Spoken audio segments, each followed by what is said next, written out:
Alors ce matin, j'aimerais continuer un peu l'étude de l'évangile de Jean. Je suis dedans maintenant et j'y reste. Et on va voir aujourd'hui les premiers disciples de Jésus. Quelles sont les qualifications des premiers disciples de Jésus? Comment ils ont commencé à suivre Jésus? Et on va lire à partir du verset 35 de Jean, premier chapitre. Alléluia. Jean 1, 35. Le lendemain, Jean était encore là avec deux de ses disciples. Il vit passer Jésus, il vit Jésus passer et dit, voici l'agneau de Dieu. Les deux disciples l'entendirent prononcer ces paroles et suivirent Jésus.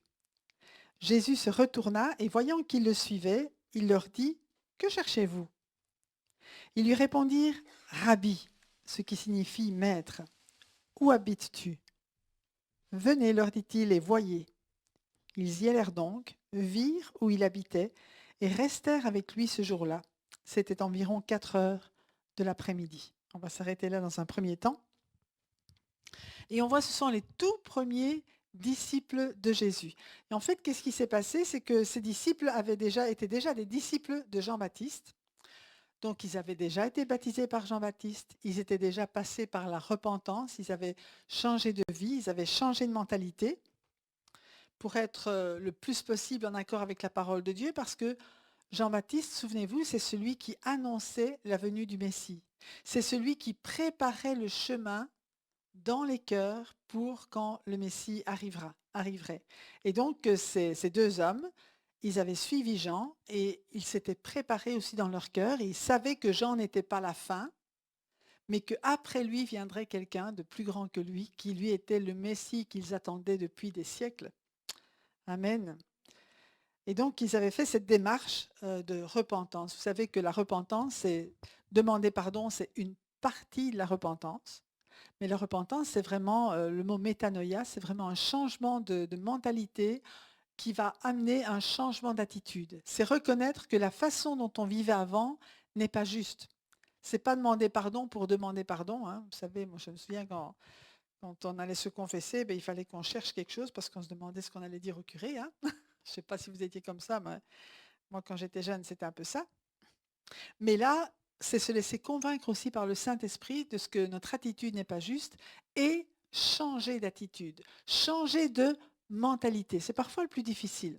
Parfois, les gestes extérieurs, à la limite, on peut essayer de changer, mais c'est notre mentalité, c'est ce qui va influencer notre comportement qui doit changer d'abord. Et donc, ces disciples étaient passés par tout ce processus et avaient démontré qu'ils s'étaient vraiment repentis. Parce que Jean, dans Matthieu 3, verset 8, disait, produisez du fruit digne de la repentance. Quand quelqu'un se repent, ça se voit. Quand quelqu'un change de vie, change d'attitude, tout le monde autour dit, mais qu'est-ce qui se passe avec toi? Tu n'es plus pareil. D'accord avec moi? Et c'est ce qui s'était passé pour ces disciples de Jean-Baptiste.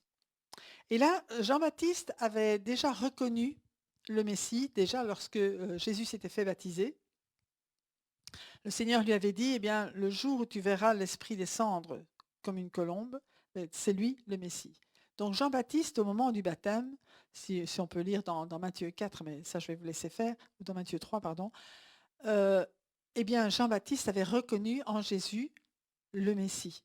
Il lui avait dit, c'est même pas, je ne veux pas te baptiser parce que c'est moi qui ai besoin d'être baptisé par toi. Mais Jésus avait dit, laisse faire parce que c'est juste qu'on agisse comme cela. Et donc, il avait vu cette colombe venir sur lui, il avait reconnu en Jésus le Messie. Et lorsque plus tard, je crois qu'entre les deux, il y a eu les 40 jours dans le désert, mais on va dire 40 jours plus tard, Jésus est en train de se promener là, le long du Jourdain encore, et Jésus l'a reconnu.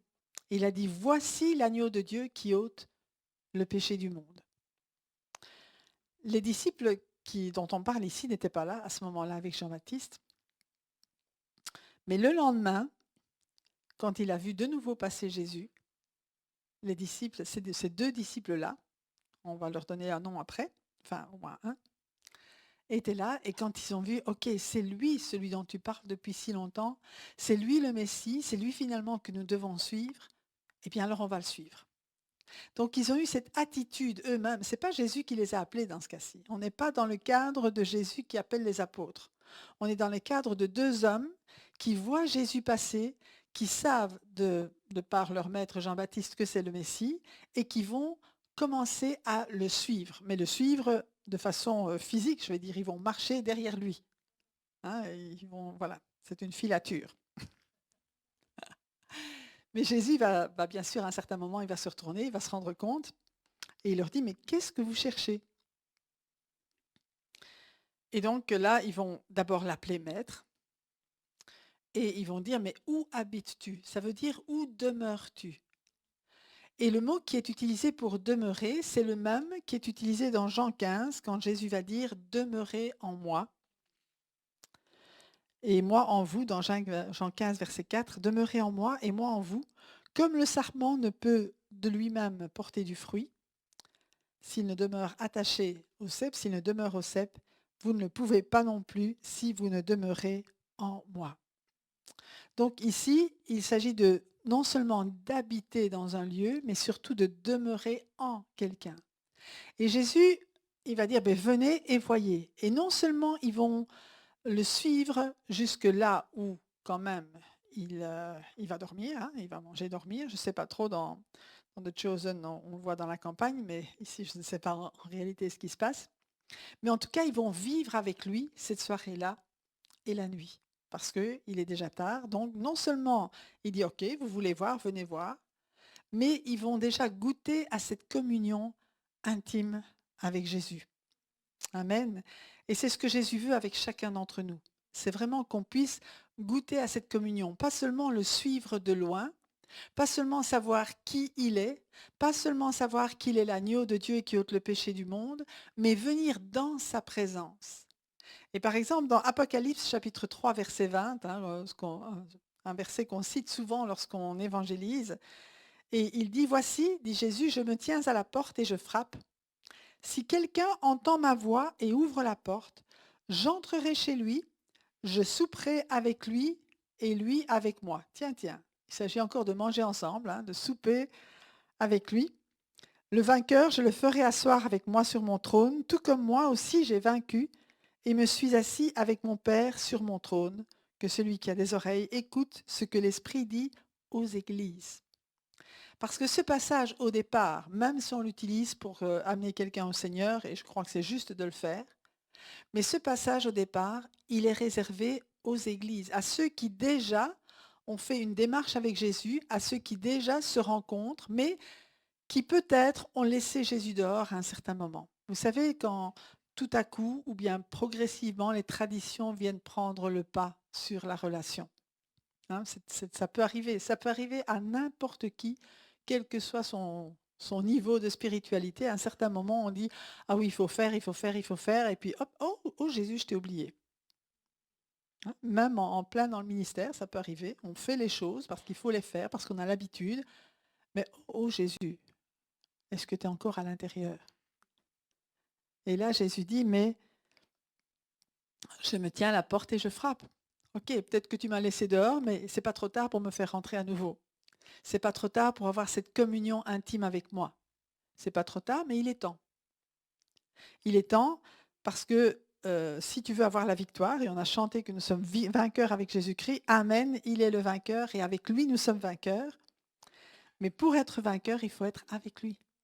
Il faut être dans son intimité. On ne peut pas être vainqueur en accomplissant des choses. On n'est pas vainqueur par nos actes.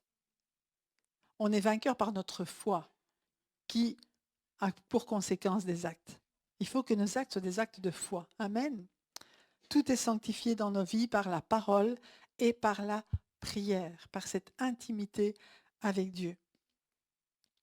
Donc c'est tellement important de savoir que le but de Jésus et notre but aussi, soit d'être de vivre, de demeurer avec lui, de demeurer en lui dans cette intimité. Amen, pour pouvoir porter du fruit. Amen, ça c'est aussi important.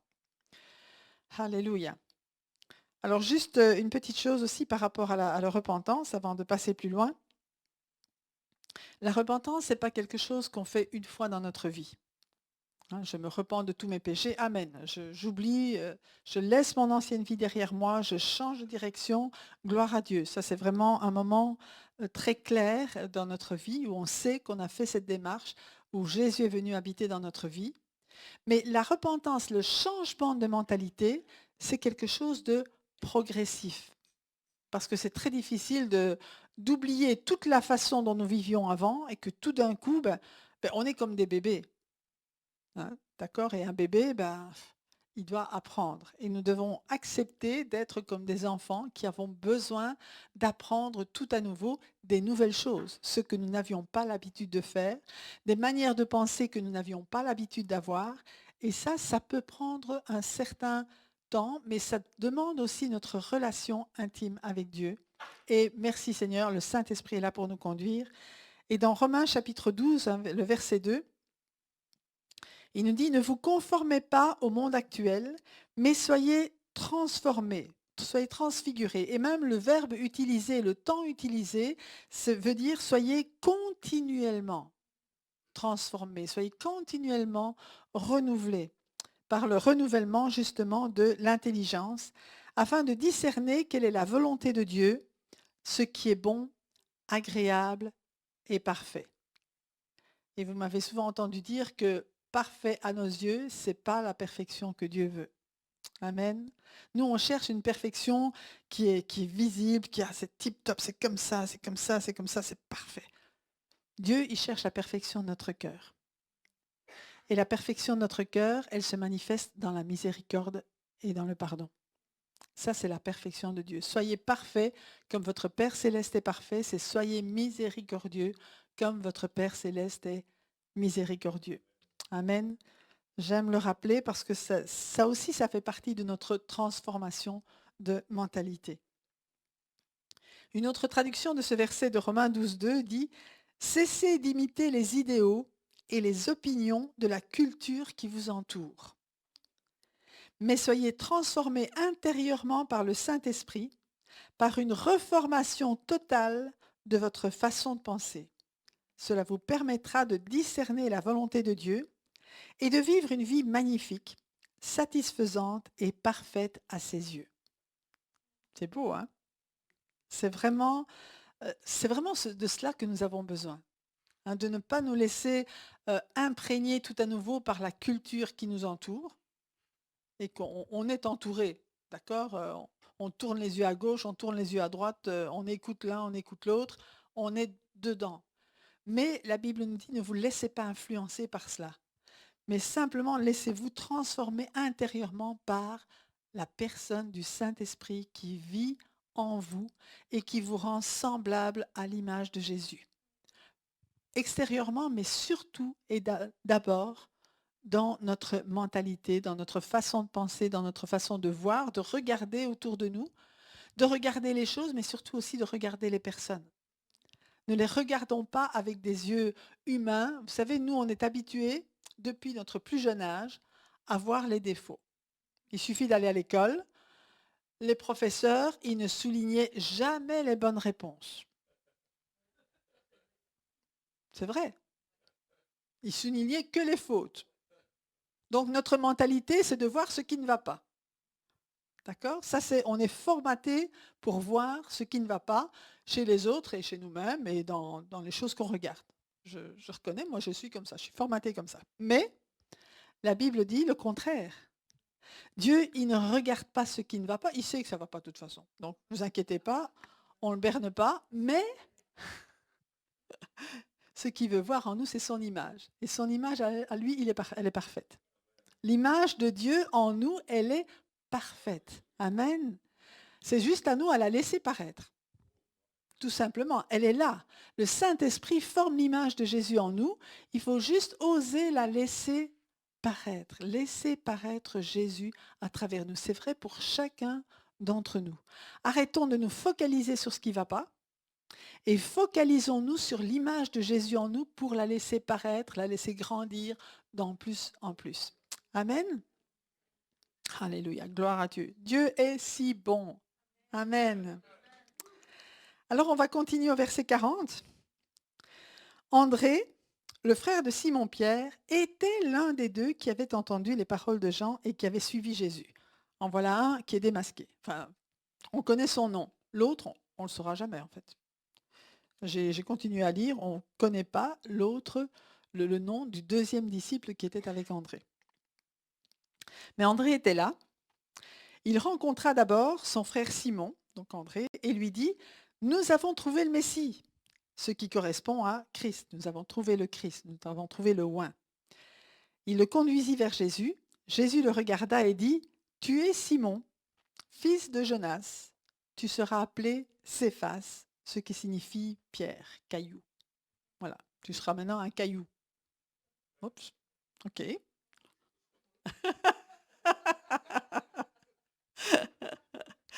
Alléluia. Amen, amen. Le caillou qui a tué Golgotha. Ok.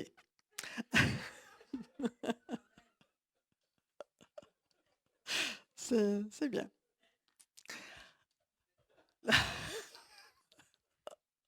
Ce temps que André a passé dans la présence de Jésus l'a vraiment convaincu. Amen. Au point qu'il ne pouvait pas garder cette bonne nouvelle pour lui-même. Alors dites-moi parmi vous qui avez accepté Jésus, qui est-ce qui a pu se taire pour ne rien dire à personne? Ah, je vois aucun bras se lever. Hein. Le mien non plus. Quand j'ai accepté Jésus dans ma vie, je voulais que tout le monde entier le sache.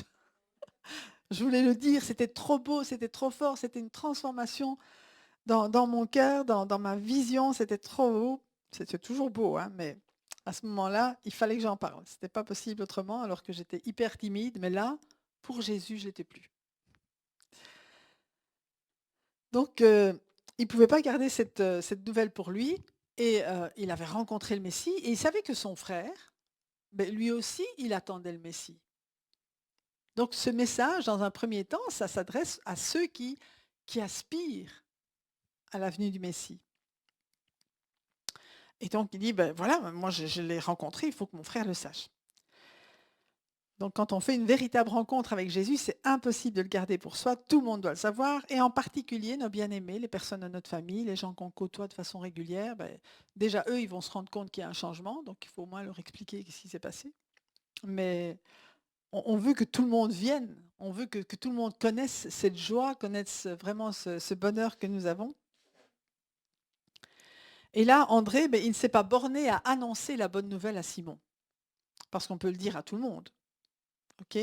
Mais André a dit, viens, je vais te le présenter. Et ça, c'est l'étape suivante.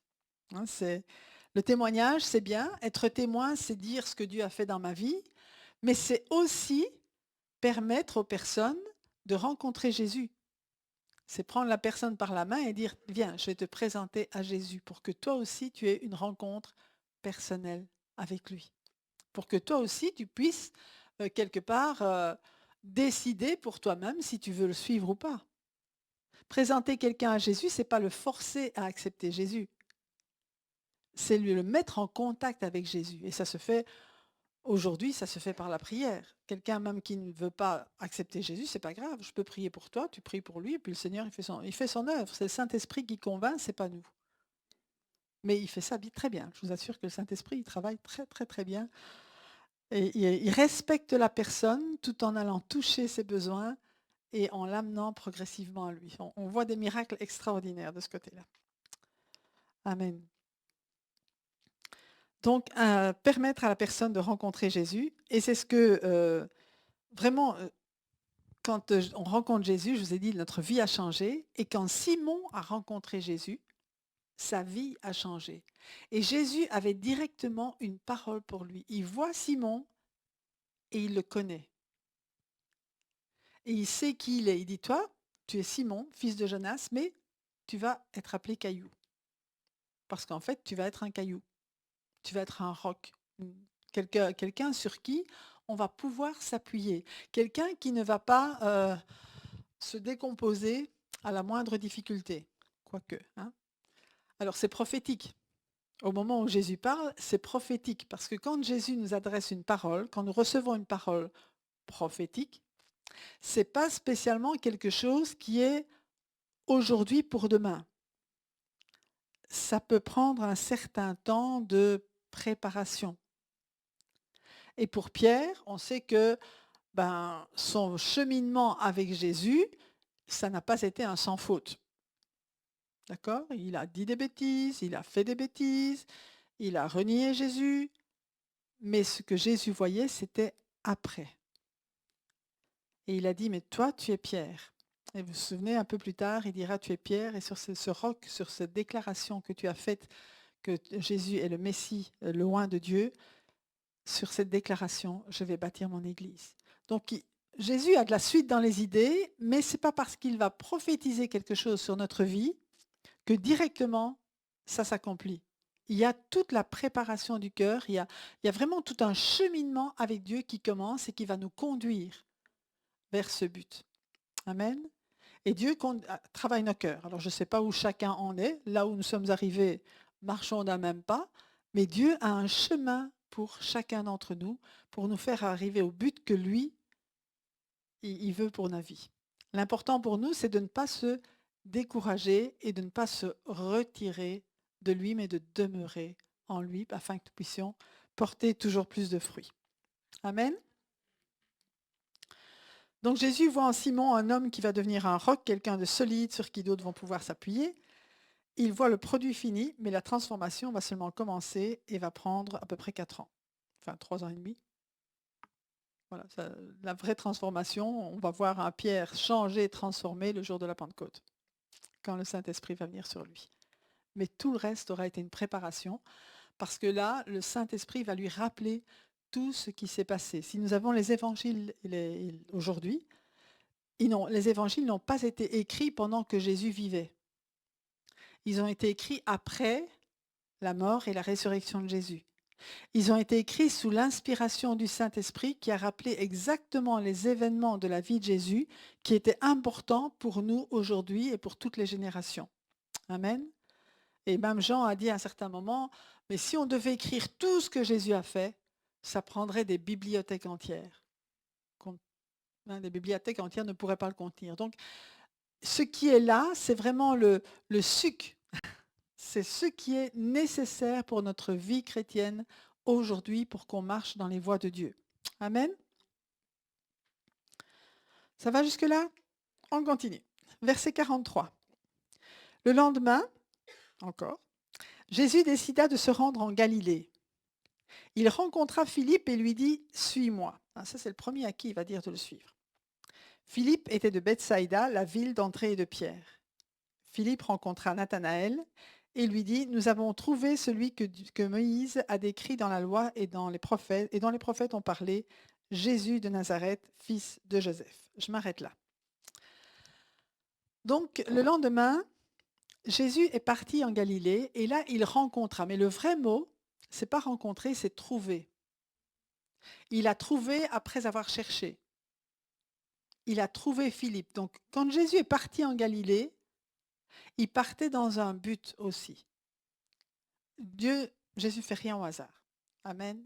Et les rendez-vous divins, est-ce que quelqu'un a déjà eu un rendez-vous divin? Amen. Un rendez-vous avec une personne vivante, donc avec une personne sur la terre, qui a changé le cours de sa vie. Mais on sait que c'est Jésus qui a, entre guillemets, programmé ce rendez-vous. Amen. Donc Jésus ne fait rien au hasard. Lorsque nous donnons notre vie à Christ, et même avant, il a prévu des rendez-vous. Moi, je sais que s'il y a des personnes, si je ne les avais jamais rencontrées, je ne serais pas devenue chrétienne. Amen. Donc, quand même nous-mêmes, nous rencontrons quelqu'un qui n'est pas chrétien, mais croyons que c'est un rendez-vous divin et que Jésus donne l'occasion à cette personne de le rencontrer à travers vous. Amen. Donc là, Jésus avait ce rendez-vous divin avec Philippe, à qui il a dit « suis-moi ». Et pas de commentaire, Philippe a suivi Jésus. Parce que Philippe aussi avait un cœur qui était prêt pour rencontrer et suivre le Messie. Donc ce sont toutes des personnes qui avaient été passées par le baptême de repentance avec Jean-Baptiste. Amen. Ils avaient préparé leur cœur. Et Philippe, à son tour, il a trouvé Nathanaël. Donc il a rencontré, mais de nouveau, c'est le même mot. Lui aussi, il a trouvé Nathanaël. Nathanaël, c'était son meilleur ami apparemment. Donc il rencontre Jésus, il dit waouh, c'est le Messie, je vais le dire à mon copain. Et il va chercher Nathanaël. Et il va lui dire, nous avons trouvé celui que Moïse a décrit dans la loi et dont les prophètes ont parlé, Jésus de Nazareth, fils de Joseph. Philippe connaît bien Nathanaël. Il sait que Nathanaël, c'est un amoureux de la parole.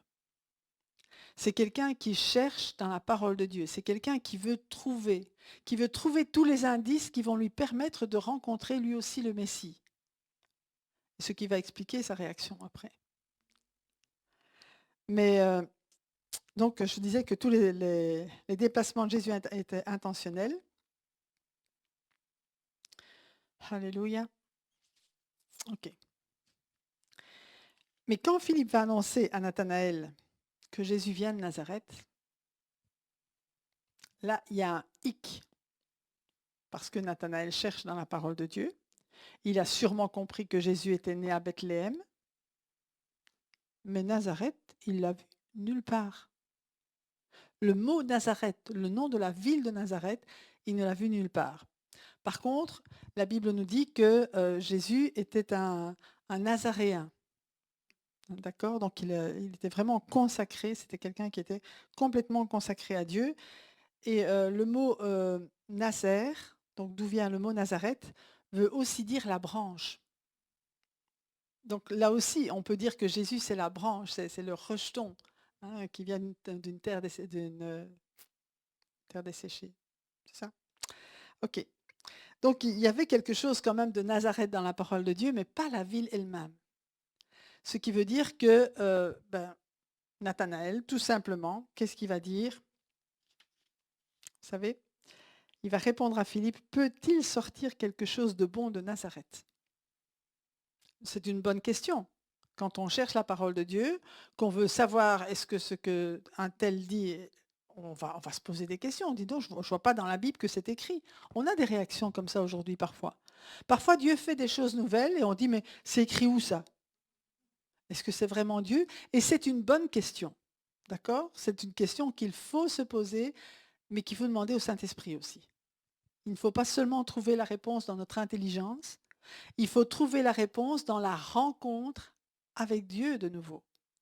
Et c'est pourquoi Philippe ne s'est pas laissé démonter. Lui, il savait que c'était le Messie. Il dit, viens, viens et vois. Viens voir par toi-même. Viens te rendre compte par toi-même et puis tu diras si pour toi c'est le Messie ou pas. Mais viens voir. Et ça doit être notre réaction. Nous entendons quelque chose qui se passe, on voit les miracles, les signes que Dieu fait aujourd'hui, et au lieu de les cataloguer, ah ben non, c'est pas écrit, donc c'est pas Dieu, venons auprès de Dieu et disons, Seigneur, je veux voir, je veux savoir, je veux avoir ta révélation. Est-ce que c'est toi? Est-ce que tu es là-dedans ou pas? Et le Saint-Esprit, le témoignage du Saint-Esprit en nous va nous répondre. Amen. Ne laissons pas notre tête décider, laissons le Saint-Esprit en nous décider ce qui vient de Dieu et ce qui ne vient pas de Dieu. Puisque dans la parole de Dieu, il n'y a pas tout. Amen. Mais tout ce que nous vivons, tout ce que nous voyons doit être en accord avec la parole de Dieu. Si ce sont des choses qui sont vraiment contraires à ce qui est écrit, alors là c'est clair. D'accord? Mais ici, c'était quelque chose de nouveau que Nathanaël n'avait pas découvert dans la parole, mais comme je vous le disais, c'est quand même écrit d'une autre manière à un certain moment. OK? Donc Nathanaël va aller à la rencontre de Jésus. Il va dire, OK, je vais voir. Et puis, je prendrai ma décision à ce moment-là. Ce n'est pas écrit comme ça, mais c'est exactement ce qui s'est passé. Donc de même, lorsque nous voulons convaincre une personne qui doute de la vérité de Jésus, la meilleure façon est de le mettre en contact avec Jésus par la prière et laisser le Saint-Esprit faire le reste. Amen. De nouveau, convaincre, ce n'est pas notre job. Verset 47 nous dit, Jésus vit Nathanaël s'approcher de lui et dit de lui, voici vraiment un Israélite en qui il n'y a pas de ruse ou il n'y a pas de fraude dans une autre traduction. D'où me connais-tu? Lui dit Nathanaël. Jésus lui répondit, avant que Philippe t'appelle. Quand tu étais sous le figuier, je t'ai vu. Nathanaël répondit, Maître, tu es le Fils de Dieu, tu es le roi d'Israël. Waouh, il lui a pas fallu grand-chose pour être convaincu quand même, hein. Mais déjà, Jésus, il l'a défini. Il a dit, voilà, en cet homme-là, en toi, il n'y a pas de fraude, il n'y a pas de ruse. Tu dis ce que tu penses. Tu ne fais pas des entourloupes. S'il y a quelque chose qui ne te plaît pas, tu vas le dire directement. Et pour Jésus, et pour nous aussi, c'est une qualité. Amen. Et là, Nathanaël dit, waouh, pourtant tu n'étais pas là dans la conversation avec Philippe. Comment ça se fait que tu me connais, tu connais mon cœur, tu sais ce que je désire. Comment ça se fait? Et Jésus va plus loin, il dit, quand tu étais sous le figuier. Alors pourquoi sous le figuier? Parce que c'est là, la plupart du temps, que les érudits étudiaient la parole de Dieu. C'est quand il s'asseyait sous un figuier et puis il commençait à scruter dans les Écritures ce qui venait de Dieu, à méditer. C'était vraiment une habitude de l'époque. Donc, ça ne veut pas spécialement dire que Philippe a trouvé Nathanaël sous le figuier, mais ça veut dire que quand Nathanaël était sous le figuier, il cherchait Dieu. Bon, les deux sont possibles, hein. C'est possible qu'il était en train de chercher quand Philippe l'a rencontré aussi, on ne sait pas. Mais en tout cas, Jésus sait que cet homme était un amoureux de la parole et qu'il voulait vraiment chercher dans la parole ce qui le concernait. Et en entendant cela de la part de Jésus, Nathanaël dit, ah oui, tu es vraiment le Messie, tu me connais vraiment bien parce que c'est ça mon aspiration, c'est ça mon cœur, c'est ça ma vie. Et remarquez qu'à aucun moment, Jésus ne lui a dit, ah ben, pourquoi tu as douté quand Philippe te l'a dit? Jamais Jésus lui a fait de reproche. Mais il a pointé en lui ce qui lui plaisait. Un peu comme je vous disais tout à l'heure. Il a fait ressortir de Nathanaël ce qui plaisait à Dieu, ce qui lui était agréable et ce qui allait lui permettre d'aller plus loin avec lui. Amen. Et remarquez que quand vous allez dans la présence de Dieu, très souvent, sauf si vraiment il y a quelque chose dans votre vie que vous n'avez pas vu et qui doit vous montrer, mais la plupart du temps, c'est dans l'autre sens que ça se passe. Vous venez avec vos imperfections en croyant que vous êtes terrible, plus mauvais, etc. Et puis Dieu, il va vous faire voir les bonnes choses qu'il y a en vous et qu'il a mises en vous. Je parle à quelqu'un? Parce que Dieu, il veut nous réconforter puis nous amener plus loin avec lui. C'est pas en pointant les défauts qu'on fait avancer quelqu'un. De nouveau, hein, je reviens sur mon message de tout à l'heure, mais c'est en lui montrant ses qualités et en lui montrant comment faire des progrès dans ses qualités. Et puis, les défauts, ils vont disparaître tout seuls. Parce qu'il n'y aura plus de place. Amen. Alléluia. Donc, Dieu connaît chacun de nos cœurs. Il connaît les choses cachées aussi bien que celles qui se voient. Et même parfois, il y a des choses que nous, on ne voit pas, mais que Dieu connaît. Et le psalmiste disait, examine-moi, ô Dieu, dans le psaume 139, versets 23-24, examine-moi, ô Dieu, et connais mon cœur. Mets-moi à l'épreuve et connais mes pensées. Regarde si je suis sur une mauvaise voie et conduis-moi sur la voie de l'éternité. Et ça, c'est aussi quelque chose que Dieu fait dans nos vies. Il vient révéler nos cœurs, mais aussi révéler toutes les pensées qu'on a et qui ne sont pas justes. Et il nous met au diapason avec ses pensées. Ça, de nouveau, c'est dans la communion avec le Seigneur par le Saint-Esprit que ça peut se faire. Mais c'est très important parce que souvent, nos pensées, elles sont tordues, elles sont influencées de nouveau par le monde, par l'époque dans laquelle on vit. Et on a besoin d'être remis sur l'ouvrage, je ne sais pas comment on appelle ça. Remis sur les rails, c'est ça. On a besoin d'être tout à nouveau, revenir dans la pensée de Dieu. Amen. C'est pourquoi cette relation intime et permanente et renouvelée, avec le Seigneur est importante dans nos vies. Alléluia. Conduis-moi sur la voie de l'éternité. Connais mon cœur. Dieu connaît mieux notre cœur que nous-mêmes. Amen. Et Jésus répondit, parce que je t'ai dit que je t'ai vu sous le figuier, tu crois? Tu verras de plus grandes choses que celles-ci. Et il ajouta, en vérité, je vous le dis, vous verrez désormais, c'est-à-dire à partir de maintenant, le ciel ouvert et les anges de Dieu monter et descendre au-dessus du Fils de l'homme. Waouh! Et ça, de nouveau pour Nathanaël en particulier, mais pour les autres aussi, c'est un passage très important parce qu'il a étudié la Genèse, Nathanaël. Donc il sait de quoi Jésus parle quand il parle de cela. Et si vous voulez, on va lire ce passage que beaucoup connaissent aussi dans Genèse chapitre 28. 28, Genèse 28, les versets 10 à 17. C'est l'histoire de Jacob. Jacob partit de Beersheba et prit la direction de Charan. Donc il vient de quitter sa famille et il s'en va vers le pays d'où venait son père, son grand-père. Et arrivé à un certain endroit, il s'est disputé avec Ésaü entre-temps. D'accord. Arrivé à un certain endroit, il y passa la nuit car le soleil était couché. Il prit une pierre dont il fit son oreiller et il se coucha à cet endroit. Il fit un rêve. Une échelle était appuyée sur la terre et son sommet touchait le ciel. Des anges de Dieu montaient et descendaient par cette échelle. L'Éternel se tenait au-dessus d'elle et il dit, « Je suis l'Éternel, le Dieu de ton grand-père Abraham et le Dieu d'Isaac. La terre sur laquelle tu es couché, je te la donnerai à toi et à ta descendance. Ta descendance sera pareille à la poussière de la terre. Tu t'étendras à l'ouest et à l'est, au nord et au sud, et toutes les familles de la terre seront bénies en toi et en ta descendance. Je suis moi-même avec toi, je te garderai partout où tu iras, et je te ramènerai dans ce pays, car je ne t'abandonnerai pas tant que je n'aurai pas accompli ce que je te dis. Jacob se réveilla et se dit, c'est certain, l'Éternel est dans cet endroit et moi je ne le savais pas. Il eut peur et dit que cet endroit est redoutable, c'est ici que se trouve la maison de Dieu, c'est ici que se trouve la porte du ciel. Amen.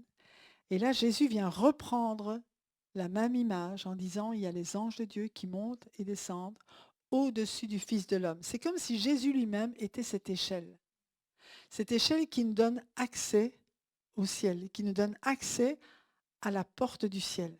Amen. Et les anges montent et descendent, ils viennent apporter les bénédictions de la part de Dieu. Là où il y a les anges, Dieu est là.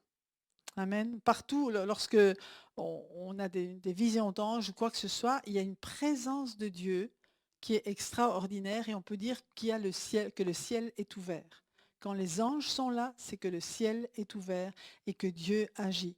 Il parle, il agit, il guérit, il fait des choses extraordinaires.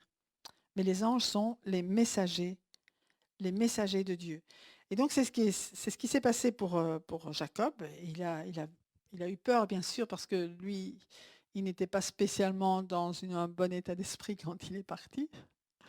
Donc je peux comprendre qu'il avait vraiment peur, mais il a reconnu Dieu. Parce qu'en réalité, quand Jacob s'est disputé avec son frère, c'est parce que Jacob a voulu le droit d'aînesse que son frère méprisait. Et le droit d'aînesse, ça lui donnait justement la bénédiction de Dieu. Donc Jacob, ce qu'il voulait, il s'accrochait à la bénédiction de Dieu. Je veux que moi, c'est pour moi la bénédiction. J'ai besoin de la bénédiction de Dieu dans ma vie. Il a fait des choses pas justes, mais son but, c'était de considérer l'importance de la bénédiction de Dieu dans sa vie, alors que Ésaü disait, moi j'en ai rien à faire, je vais mourir, c'est pas la peine. Comprenez? Et c'est pourquoi il est dit, Dieu dit, j'ai aimé Jacob et j'ai haï Ésaü. Parce qu'il s'attachait, il s'accrochait aux bénédictions du ciel. Amen. Et quand il s'est séparé de ses parents et de sa famille à cause de cela, eh bien Dieu l'a rencontré là, vraiment dans son cœur. Il voulait les bénédictions du ciel. Ouah, ben, voilà, la porte du ciel est ouverte pour toi. Là où tu te trouves, la porte du ciel s'ouvre. Et ce que Jésus dit, c'est que vous verrez le ciel ouvert. Là où est Jésus, le ciel est ouvert. Vous verrez désormais le ciel ouvert. Ça veut dire que, moi je lis, je ne sais pas vous, mais que le ciel ne se fermera jamais. Là où est Jésus, le ciel est toujours ouvert. Là où est Jésus, nous avons accès à la bénédiction de Dieu, quelle qu'elle soit, tout ce dont nous avons besoin, mais tout ce qui est nécessaire aussi pour que l'œuvre de Dieu avance. Et les anges, ils sont là pour venir nous apporter ces bénédictions. Elles sont divines, elles sont célestes. Et les anges sont des messagers qui sont donnés pour nous aider dans le travail, pour nous aider dans notre vie, pour nous garder, pour nous protéger. Ils sont là, ils ont un réel travail pour nous, mais ils descendent du ciel, ils agissent sur les ordres du Père, et ça je crois que c'est très important de le rappeler. Nous n'avons pas nous-mêmes à donner des ordres aux anges. Mais quand nous prions Dieu, lui envoie les anges pour nous servir et pour nous aider. Comprenez, ça, je pense, il faut rester là-dedans. Je ne suis pas du tout pour le culte des anges, absolument pas. Mais réaliser qu'ils sont là, qu'ils nous servent, mais qu'ils nous servent sur les ordres de Dieu. Amen. Je dis cela parce que parfois, il y a des choses bizarres qui circulent aussi sur Internet. Donc, dans la parole de Dieu, les cieux ouverts, c'est une porte qui s'ouvre aussi pour nous faire voir ce qui se passe au ciel. Non seulement nous faire voir ce qui se passe au ciel, mais nous faire bénéficier de ces bénédictions. On a étudié l'Épître aux Éphésiens. Hein. Vous êtes bénis de toutes sortes de bénédictions spirituelles dans les lieux célestes. Et pour que ces bénédictions spirituelles dans les lieux célestes nous arrivent, il faut que la porte du ciel soit ouverte. C'est logique quand même. D'accord? Mais la porte du ciel est ouverte parce que Jésus est là. Et vous verrez désormais le ciel ouvert et les anges de Dieu monter et descendre au-dessus du Fils de l'homme. Amen. C'est ce libre accès que nous avons au ciel, c'est Jésus. Cette échelle qui nous amène au ciel, c'est Jésus. En Jésus, nous sommes sur la terre et au ciel en même temps. Amen. Alléluia. Gloire à Dieu. Alors, le ciel ouvert, ça ne s'est pas limité à Jésus, ça ne s'est pas limité à Jacob. On le voit aussi dans Ézéchiel, chapitre 1, verset 1, où il nous dit « La 30e année, le 5e jour du 4e mois, je faisais partie des exilés près du fleuve Kébar. Le ciel s'est ouvert et j'ai eu des visions divines. » Donc quand le ciel s'ouvre, il y a les visions qui viennent, il y a les prophéties qui viennent, il y a les paroles de Dieu qui sont données directement d'en haut. Amen, pour nous éclairer, pour nous montrer ce que nous avons besoin de savoir. Et c'est arrivé aussi avec avec Pierre, mais on va le lire dans Marc, l'évangile de Marc, chapitre 1, versets 9 à 11. Non, je me trompe de truc, mais ce n'est pas grave. Dans Marc, chapitre 1, verset 9 à 11, c'est le baptême de Jésus. Donc on va lire ça. Marc, chapitre 1, verset 9 à 11. À cette époque-là, Jésus vint de Nazareth en Galilée et il fut baptisé par Jean dans le Jourdain. Au moment où il sortait de l'eau, il vit le ciel s'ouvrir.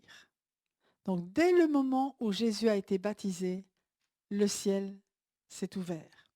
Et le Saint-Esprit, là il ne s'agit plus d'un ange, le Saint-Esprit est descendu du ciel et s'est posé sur Jésus comme une colombe.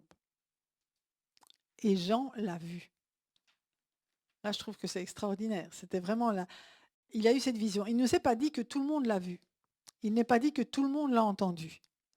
Mais il est dit que Jean l'a vu et il a entendu aussi Dieu qui disait, une voix se fit entendre du ciel, « Tu es mon fils bien-aimé, tu as toute mon approbation. » Le ciel est ouvert, Dieu parle et le Saint-Esprit descend. Et Jésus est là. C'est fort quand même. Hein, c'est vrai, c'est ce qu'on appelle une théophanie. On voit le Père, on entend le Père, on voit le Saint-Esprit descendre et on voit le Fils. Amen. Un seul Dieu, 3 personnes. Là, c'est clair. C'est pas, il n'y a pas de Jésus seul. Hein. Jésus est dans l'eau, le Saint-Esprit descend comme une colombe et le Père parle du ciel. Amen. Très important aussi. Voyez comment la parole de Dieu peut ramener et corriger des fausses doctrines que certains ont peut-être eues en lisant un seul verset. Mais avec l'ensemble de la parole de Dieu, on a vraiment quelque chose de vrai, amen, de réel, sur lequel on peut s'appuyer. Dans Actes chapitre 7, les versets 55 et 56, on va retrouver Étienne. Vous vous souvenez, Étienne, c'était un diacre, donc il a été nommé par les apôtres et par le peuple aussi pour servir aux tables, parce que c'était un homme plein de foi et d'Esprit Saint, mais il ne faisait pas que servir aux tables. D'abord, il le faisait de façon juste pour que les veuves grecques et les veuves juives aient une part équitable, hein, que les unes ne soient pas négligées au profit des autres. Mais en même temps, c'était un homme de foi. Il était rempli d'Esprit Saint, de foi et d'Esprit Saint, et il avait la capacité de répondre aux contradicteurs de l'Évangile, qui étaient la plupart du temps les pharisiens d'ailleurs, les gens religieux qui ne voulaient pas voir en Jésus le Fils de Dieu. Et au moment où il parlait avec eux, où il répondait, où il annonçait vraiment l'Évangile de façon claire, eh bien, il nous est dit que Étienne, rempli du Saint-Esprit, fixa les regards vers le ciel et vit la gloire de Dieu et Jésus debout à la droite de Dieu. Il dit, je vois le ciel ouvert et le Fils de l'homme debout à la droite de Dieu. Et là, je trouve que Étienne, il a une attitude extraordinaire aussi. Pas extraordinaire ou vitale pour lui, parce qu'il entendait tous les détracteurs, il entendait tous les faux raisonnements qui, soi-disant, étaient basés sur la parole. C'est clair que les pharisiens, ils disaient, mais c'est écrit ça, c'est pas écrit ça, etc. Et ça tourne, hein. Moi, je sais que quand j'ai commencé à annoncer l'évangile et puis que les gens me disaient non, il y a ça, il y a ça, il y a ça, le soir, je me disais, oups, il y a un problème. C'est quoi? C'est quoi la vérité? Et je replongeais dans la parole de Dieu qui me disait non, c'est ça qui est écrit, peu importe ce que les gens disent, c'est ma parole qui est la vérité. Et ici, Étienne, qu'est-ce qu'il a fait? Au lieu de continuer à écouter ce que les autres disaient, il a fixé les yeux vers le ciel. Il s'est détourné de ce qu'on disait pour regarder le ciel. Amen. Il était rempli du Saint-Esprit, il fixa les regards vers le ciel, et là, il vit la gloire de Dieu et Jésus debout à la droite de Dieu. Et ça a été son réconfort. Ça a été ça. Ah oui, Jésus est là, Jésus est de mon côté, c'est vrai, c'est la vérité ce que j'annonce. Comprenez, il était déjà rempli du Saint-Esprit, mais quelque part, il a été conforté par cette vision. Le ciel s'est ouvert pour lui qui annonçait l'Évangile. Quand nous annonçons l'Évangile, le ciel s'ouvre pour nous et le Saint-Esprit vient parler et agir dans le cœur de la personne aussi. Alors, ou bien elle se laisse convaincre ou pas. Dans ce cas-ci, ils ne sont pas laissés convaincre du tout, parce que c'est à ce moment-là qu'ils ont commencé à prendre des pierres. Il n'était pas encore lapidé au moment où il a vu le ciel ouvert. Mais ce qu'il a vu, ce qu'il a déclaré avoir vu, a mis les autres tellement en rage qu'ils ne savaient pas quoi répondre, et leur seule réponse, c'était de le lapider, c'était de le faire taire. On ne veut plus l'entendre. Comprenez? Donc, ce n'est pas parce qu'on est dans la présence de Dieu que systématiquement tout le monde va croire. D'accord? Parce qu'il y a le choix, le libre choix que Dieu va laisser à chacun. Mais devant l'évidence, s'ils choisissent non, alors là, on sait qu'ils sont perdus. Mais devant l'évidence, ils ont la capacité de choisir oui pour être sauvés. Amen. Donc il dit, je vois le ciel ouvert et le Fils de l'homme debout à la droite de Dieu. Il a dit ce qu'il voyait. Ça, c'est un témoin. Un témoin, il dit ce qu'il voit. Étienne a été un témoin, il a dit ce qu'il voyait. Et malgré les persécutions, malgré le fait qu'il a été lapidé, il y a quelqu'un d'autre qui a entendu cette phrase. C'est qui? Saul. Saul de Tarse, ce jeune homme au pied desquels ils avaient laissé leurs vêtements, mais Saul de Tarse qui approuvait, la Bible nous dit qu'il approuvait le meurtre d'Étienne. Mais il a entendu. Et un peu plus tard, le Saint-Esprit lui a rappelé cela. Amen. Il n'a pas compris tout de suite, il n'a pas accepté tout de suite, mais il a entendu. Et là, je crois que il faut laisser aussi parfois le temps au Saint-Esprit les plus durs, parce qu'on pouvait dire que Saul de Tarse, était vraiment quelqu'un de coriace. Et parfois, ceux qui sont le plus opposés à l'Évangile sont le plus proches de l'accepter. On dit parfois l'amour et la haine, ça se côtoie. Eh bien, l'opposition à l'Évangile et l'acceptation, ça se côtoie aussi. Le pire, c'est l'indifférence. Mais s'il n'y a pas d'indifférence, s'il y a vraiment un non peut devenir oui. Comprenez? Et il faut vraiment laisser le Seigneur agir dans les cœurs et ne pas se décourager. Amen. On a vu des miracles de ce côté-là aussi. Et je crois que dans les témoignages qu'on entend, beaucoup vont dire: ah, mais moi, j'y croyais pas, je voulais pas, je m'opposais. Et puis tout d'un coup, le Saint-Esprit a fait son chemin. Amen. Alors, dans Actes chapitre 10, les versets 9 à 11, là, on arrive chez Pierre.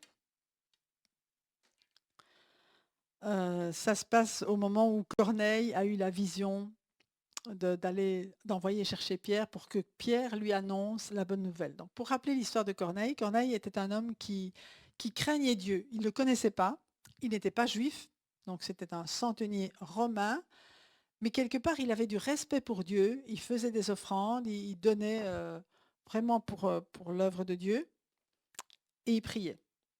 Et Dieu s'est souvenu de ses prières. Alors, Corneille n'a pas été sauvé par ses prières, mais parce que Corneille cherchait Dieu, Dieu lui a envoyé un ange qui lui a dit: va chercher Pierre et lui va t'expliquer ce qu'il faut faire. Comprenez? L'ange n'a pas annoncé l'évangile à Corneille. Il aurait pu. Dieu aurait pu directement, par l'ange, lui annoncer la bonne nouvelle de Jésus. Mais non, par l'ange, il a dit: va chercher Pierre. C'est lui qui va t'annoncer la bonne nouvelle. Amen. Et donc le lendemain, alors que Corneille avait envoyé des hommes chercher Pierre, alors que ces hommes étaient en route et qu'ils approchaient de la ville, Pierre monta sur le toit vers midi pour prier. Il eut faim et voulut manger. Pendant qu'on préparait le repas, il tomba en extase. Il vit le ciel ouvert et un objet ressemblant à une grande nappe attachée aux quatre coins qui descendait et s'abaissait vers la terre. Dieu va lui envoyer un message directement du ciel. Alors cette nappe, on sait, c'était plein d'animaux impurs qui étaient dessus, des animaux pour lesquels Dieu avait dit: vous n'en mangerez pas.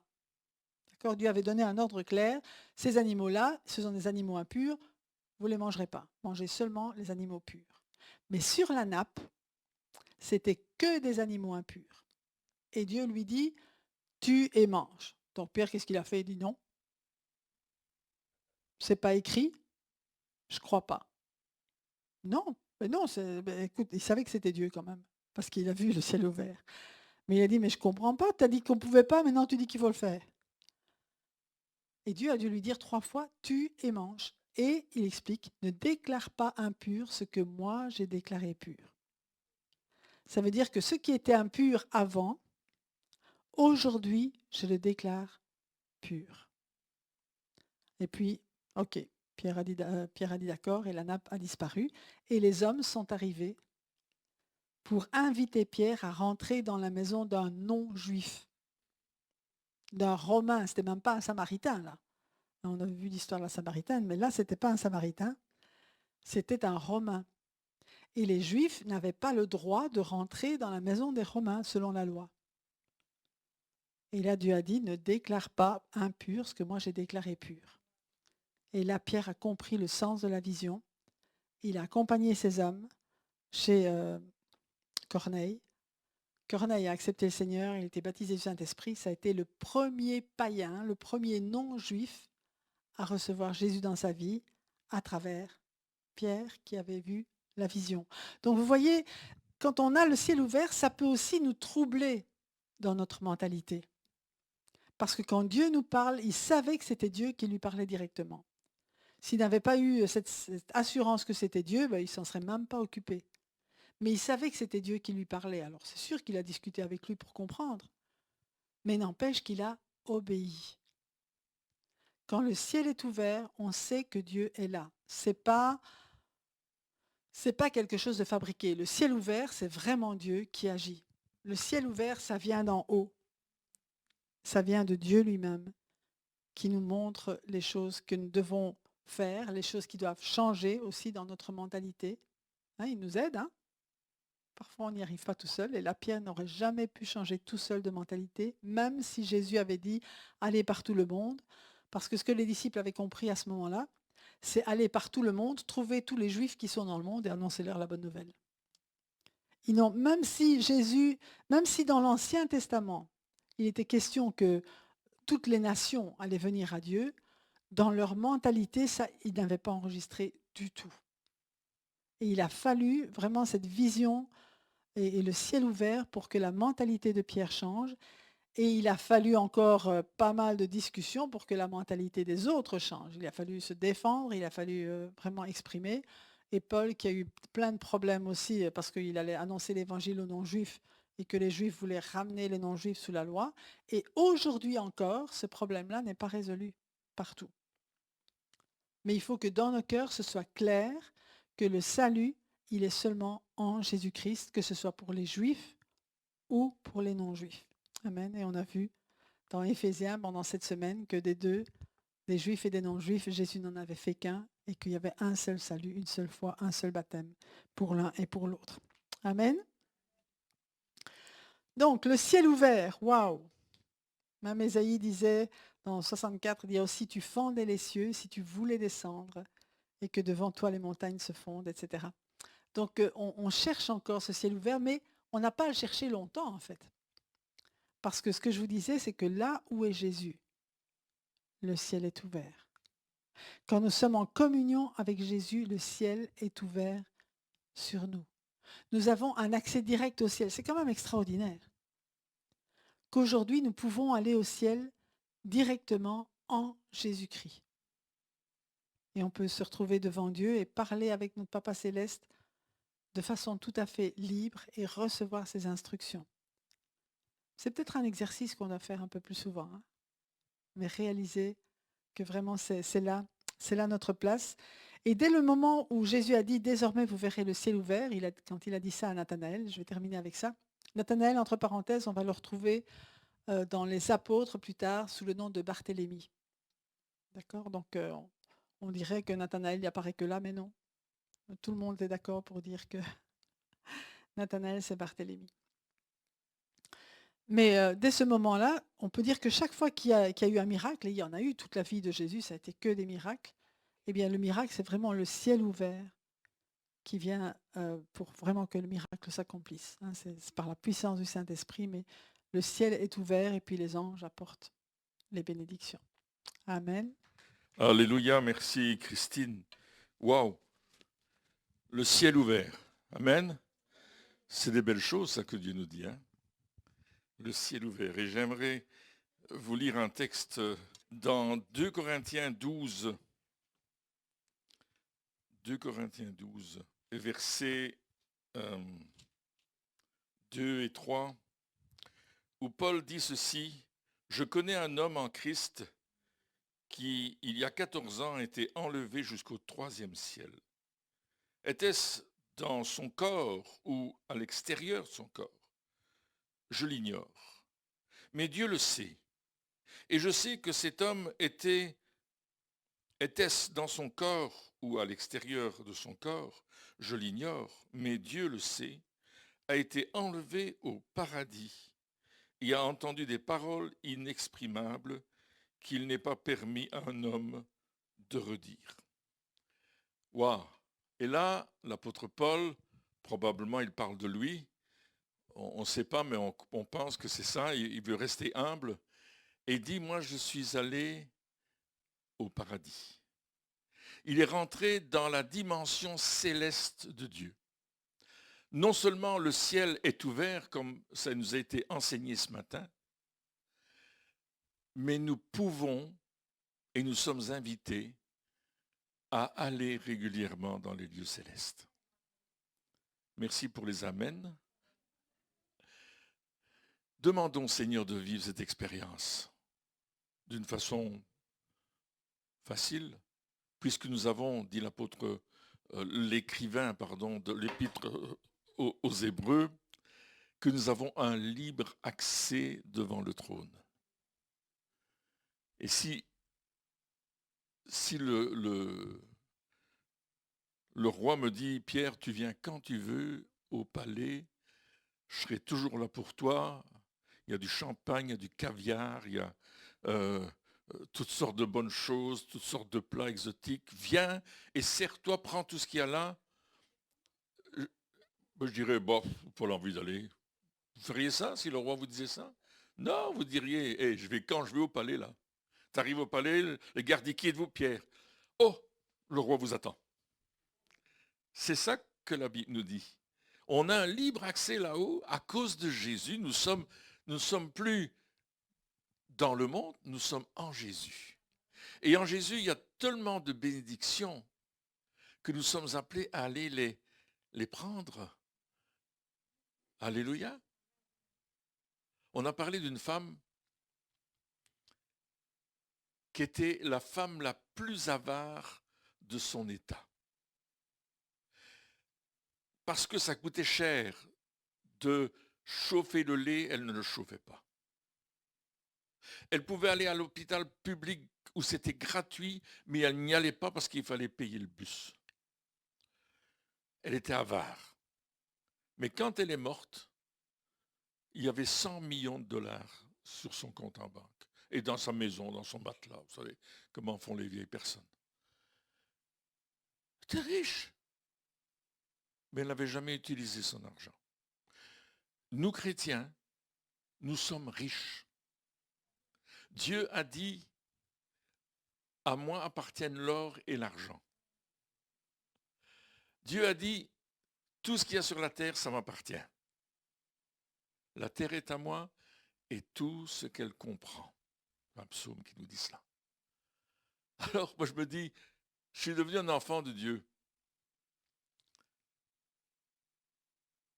C'est mon papa. Est-ce que c'est ton papa? Alors tout lui appartient. Alors, demande d'avoir le ciel ouvert,